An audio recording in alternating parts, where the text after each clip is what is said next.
ரெகுலரா அலர்ஜிக்காக மெடிசன் எடுத்துட்டு இருக்கீங்களா?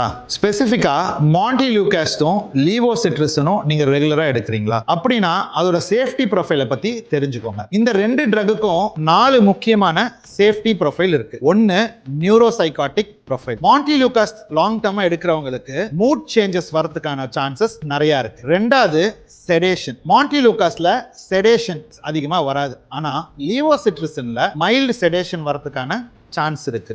மூணாவது குழந்தைங்களுக்கு மாண்டிலியூகாஸ் யூஸ் பண்ணும்போது கொஞ்சம் கேர்ஃபுல்லா இருக்கணும். பட் லீவோசிட்ரிஸன் சேஃபா கொடுக்கலாம். பொதுவா இந்த ரெண்டு ட்ரக் நீங்க லாங் டர்மா எடுக்கிறீங்க அப்படின்னா உங்க மூட் சேஞ்சஸ் ஏதாவது இருக்கான்னு பார்த்துக்கோங்க. ஆங்ஸைட்டி, இரிட்டபிலிட்டி, டிப்ரெஷன் இந்த மாதிரி ஏதாவது இருந்ததுன்னா அது மாண்டிலியூகாஸ் கூட சம்பந்தப்பட்டதா இருக்கிறதுக்கான வாய்ப்பு இருக்கு. உங்க டாக்டர் கிட்ட கன்சல்ட் பண்ணிட்டு ஆல்டர்னேட்டிவ்ஸ் ஏதாவது இருந்தா நீங்க கேட்டு வாங்கிக்கலாம். Like inhale nasal corticosteroids. உங்க டாக்டர் கிட்ட பேசிட்டு நீங்க என்ன சொல்யூஷன் இருக்குங்கிறத செக் பண்ணிக்கோங்க.